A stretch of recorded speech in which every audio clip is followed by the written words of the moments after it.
What's up, you guys? Teddy Striker here, and next week, live on pay-per-view, Jamal Hill is coming back to take on Jiri Prochazka, and I feel like he can't really afford to lose this fight. You know, he's a good fighter. He's a world championship fighter, but, you know, ever since the UFC 300 fight with Alex Pereira, it seems like the fan base has kind of turned on him, and people are not taking him serious. He's kind of like the laughing stock of the MMA community because, you know, he was talking a lot of trash leading up to the Alex Pereira fight, saying that he was going to beat Pereira with his striking alone, not trying to go to the ground, nothing like that, and it didn't go his way.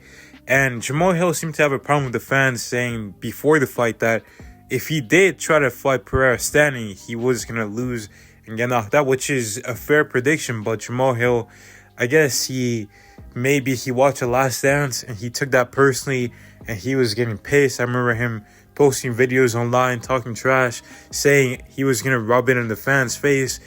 And it didn't go well for him. He got knocked out and the fans were rubbing it in his face. And Jamal Hill didn't like that. So then he started talking trash to the fans. He even offered like up $20,000 to anyone who would spar him at his gym and survive, I believe, like one round with Jamal Hill, one full MMA round. And obviously any fan that would go there would just get beat up. And that's what Jamal Hill wanted to do. He just wanted to beat some people up that were talking trash in my line. But then, you know, there were some other bad looks from him where he tried to pull up on Alex Pereira and Pereira just like threw his gloves at him, and Jamal kind of just stood there and didn't really take up the challenge of Pereira, and that led to people calling him even more and making fun of him. And I feel like in this fight, you know, this is a really good opportunity for him to have that sort of Roy Jones moment where he's like, y'all must have forgot that I'm not a joke, I'm really that guy. And I think that he needs to beat Jiri Prochazka in spectacular fashion. And he definitely cannot afford to lose to Jiri, because the way you're going to lose to Jiri is most likely by finish. And it's most likely going to be by knockout. So if you get knocked out again after, you know, doing all this trash talk and saying, I will knock Pereira out, I'll leave him out cold, just like Israel Adesanya, and then you get knocked out by Jiri, a guy who was dropped twice by Alex Pereira, people are going to start putting into question your legacy and start saying, wait, was this guy even really that good, or did he just get lucky by getting a washed-up Glover for a title shot? And I don't think you want that as Jamal Hill. You want people to respect you. You want to be remembered as an all-time great. You don't want to be hated.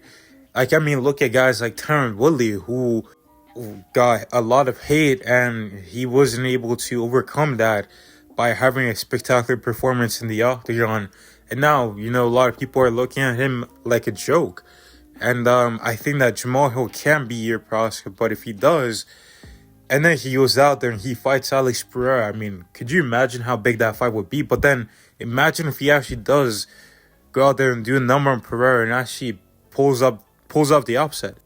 You know, a lot of people are going to start turning their back and start, like, you know, cheering him on and loving him.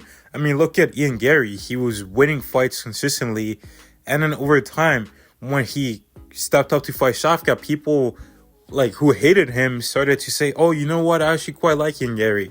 So I think that fans will be doing that if you win, and you win in exciting ways, and then you get back to the Pereira fight. Even if you lose to Pereira again, as long as I don't think it can go worse than it did the first time, right? So you put up a better account for yourself. Look at Khalil Rountree, right? Everyone said he was going to get trashed, knocked out easily. It was going to be an easy fight for Pereira.